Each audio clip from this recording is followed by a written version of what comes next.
Hello বন্ধুরা, আমি চলেছি নতুন একটি ভূতের গল্প। আজ ভূতের গল্পটি তোমাদের শোনাবো, সেটি হলো গ্রামের ভূতের স্কুল। তো দেরি না করে ভিডিও শুরু করা যাক।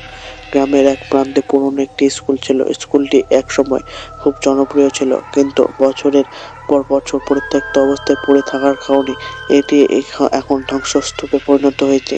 স্থানীয়রা বলে স্কুলটিতে রাতে অদ্ভুত সব আওয়াজ শোনা যায়। কেউ কেউ দাবি করেন ভেতরে ঢুকলে অদৃশ্য ছায়া বা জলজলে চোখ দেখা যায়।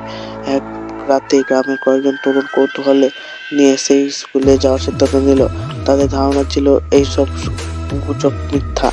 তারা টর্চ নিয়ে স্কুলে প্রবেশ করলো। ভাঙা বেঞ্চ, জানলা আর ধুলো স্তূপে ছাড়া কিছু ছিল না। তবে কিছুক্ষণ পর অদ্ভুত একটা শীতল হাওয়া বইতে শুরু করলো।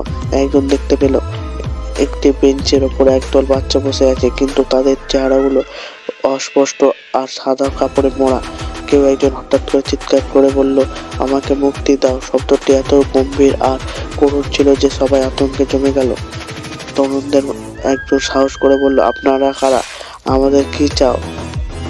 এটি একটি কণ্ঠস্বর ভেসে এলো, আমরা এই স্কুলের ছাত্র। কয়েক দশক আগে আগুনে পুড়ে মারা গিয়েছিলাম।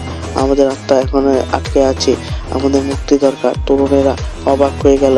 তারা আতঙ্কে স্কুল থেকে বেরিয়ে গেল। পরের দিন গ্রামের মুরব্বীদের সঙ্গে কথা বলে তারা সেই স্থানে পুজোর আয়োজন করলো।